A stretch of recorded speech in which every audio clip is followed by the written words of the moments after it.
we'll do. In all seriousness, slow down. You ready? Yes. Alright. 3, 2, 1. Welcome to Supplying the Supply Chain. This is the simple basic entry to supply chain management. Well, we start with the history of supply chain, which began in the early days of just getting goods to and from point A to point B. Moving towards speed, in the 1970s, FedEx and DHL were both created, focusing as integrated carriers, which means they go door to door instead of just your regular combination carrier. The emphasis on customer satisfaction later came on as inventory management and just-in-time techniques. This allows for companies to make sure they have enough product, but not too much product to make their inventory carrying costs too high. You want to keep that down to save costs. What is the supply chain? It is simply put as raw materials go to a supplier, go to a manufacturer, distributor, retailer, and to the customer.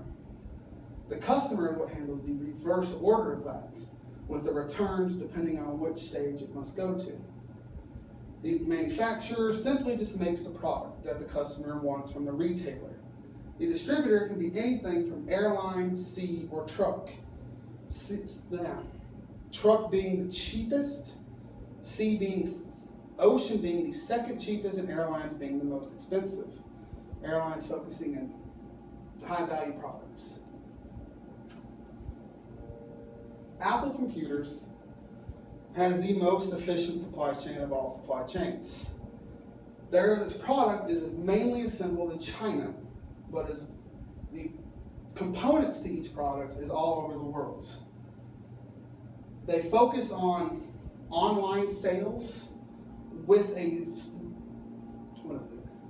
city center location, like an Apple store, so customers can get service, repairs, look at new products. This is their supply chain management focused around Foxconn. Foxconn is a Chinese company that employs 1.5 million people. They make products for Apple, Samsung, Nokia, Motorola, many other electronic companies, with Apple being their largest. All the products come from other countries, mainly Japan, but some come from Texas, California, Finland, Norway, and such.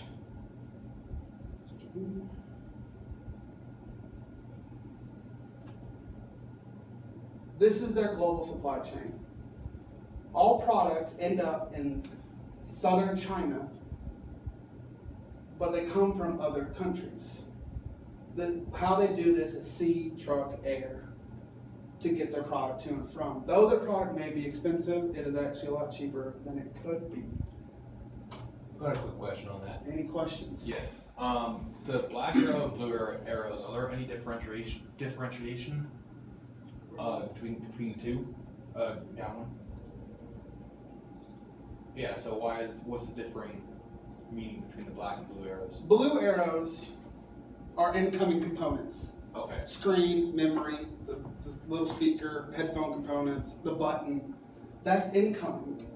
They send it out from Foxconn to Hong Kong, Japan, India, and they ship it to England, Russia, China, the US, the finished product. So they're both in charge of manufacturing and distributing. Yes.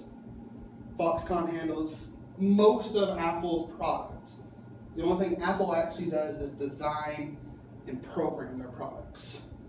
Now you said it's the consumer's job to reverse that role. To reverse that role. So would they go back to the places in the States, or they go right back to the place in Hong Kong? Let's say your iPhone breaks. Let's just say the screen breaks, but you don't want to go to that 99-cent repair store on the corner. You go to the Apple store.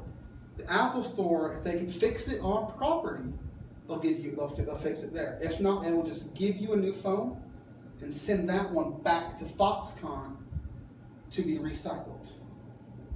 There you go. Any other questions? No. Well, thank y'all for y'all's time. You did so great. I'm Thank so you, proud sir. of you. I don't care how long it was. Oh, it's supposed to be.